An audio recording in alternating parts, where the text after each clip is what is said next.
Selamat malam, Shalom. Mari kita kembali lagi merenungkan firman Tuhan dengan judul Politik Menantang Kuasa Allah. Mari berdoa. Bapa kami di surga, terima kasih untuk hari ini. Saat ini kami merenungkan firman Tuhan, bersamalah dengan kami Tuhan, di dalam nama Yesus Kristus kami sudah berdoa. Amin.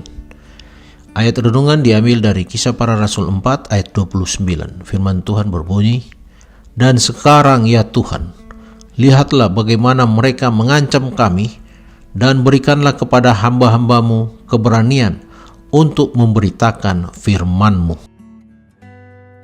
Pada zaman moral majority ini, perlu sekali membaca buku Kisah. Jemaat mula-mula itu tidak punya urusan dengan mereka yang menggunakan kuasa politis untuk maksud-maksud moral dan keagamaan. Yang amat mengherankan ialah bahwa ahli-ahli politik itu sering menganggap dirinya melakukan kehendak Allah.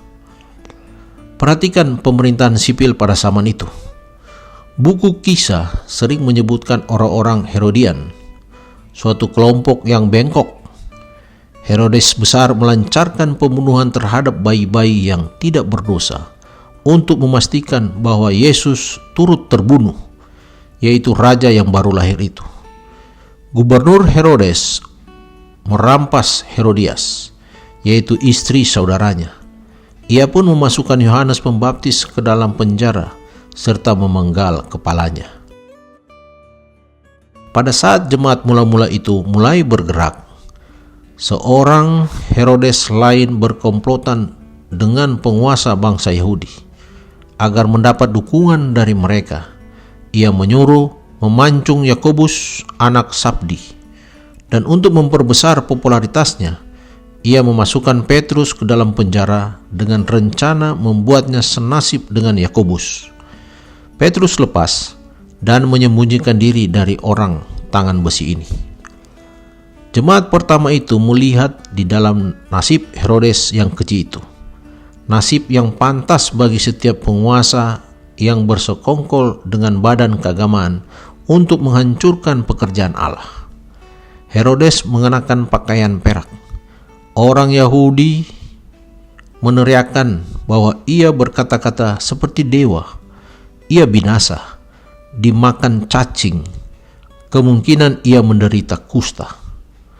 Di lain pihak, kejahatan ganda itu, para imam besar dan penguasa menggunakan segala jenis cara untuk menghancurkan jemaat yang masih muda itu.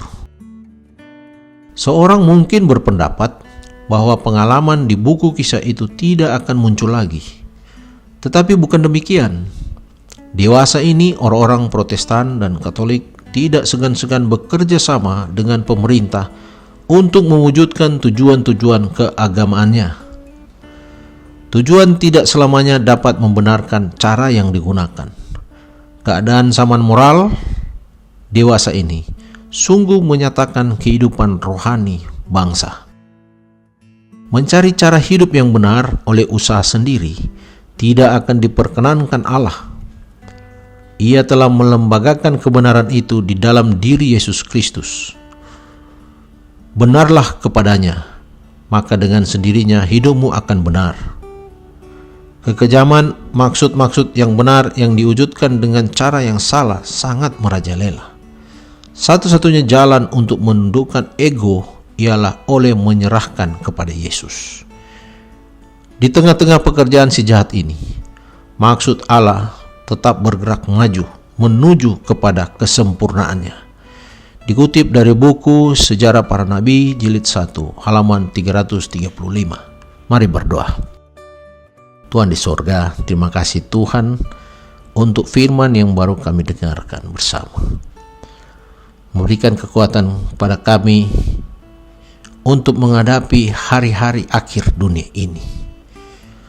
Bagaimana politik akan menantang kuasa Allah. Tuhan, kami manusia yang lemah, kami memerlukan kuasa Roh Kudus untuk menghadapi peristiwa itu nanti.